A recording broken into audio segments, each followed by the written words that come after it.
Member সাহেব আসসালামু আলাইকুম। ভালো আছেন? আলহামদুলিল্লাহ। মেম্বার সাহেব আমি ঘরে চাল টাল নেই, বউ পোলাপান নেই, বিষয়টা বিপদে আছে। আমাকে কার্ড দেওয়া যায় মেম্বার সাহেব?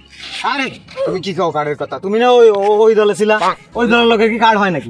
ওই দলে ছিলাম, এই জন্য আমার কার্ড দেওয়া যাবে না। আরে আমার লোকেরই তো কার্ড দিতে পারি না। আমার ঘরে বউ পোলাপান না খেয়ে রয়েছে, আমি সরকারের ট্যাক্স দিই, এরপর আমার কার্ডটা দেওয়া যায় না। মেম্বার সাহেব আমার এখন কার্ডটা দেন। ঠিক আছে আমি আগে ওকে দিয়ে এলাই, তারপর তুমি তো ওই দলে ছিলা, পরে দেখ পানি। মেম্বার সাহেব কি আইছে? আরে ভাই কইেন না, ও আইসে শুধু কাট করে, ও তো ওই দলে ছিল।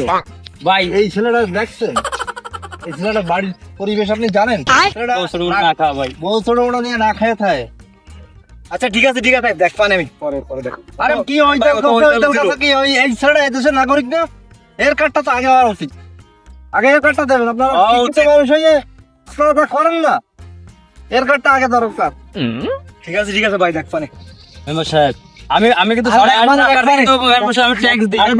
মেম্বার সাহেব শালার গোশালার মেম্বার, টাকা পয়সা আর কত মারিয়ে খাবি জনগণের।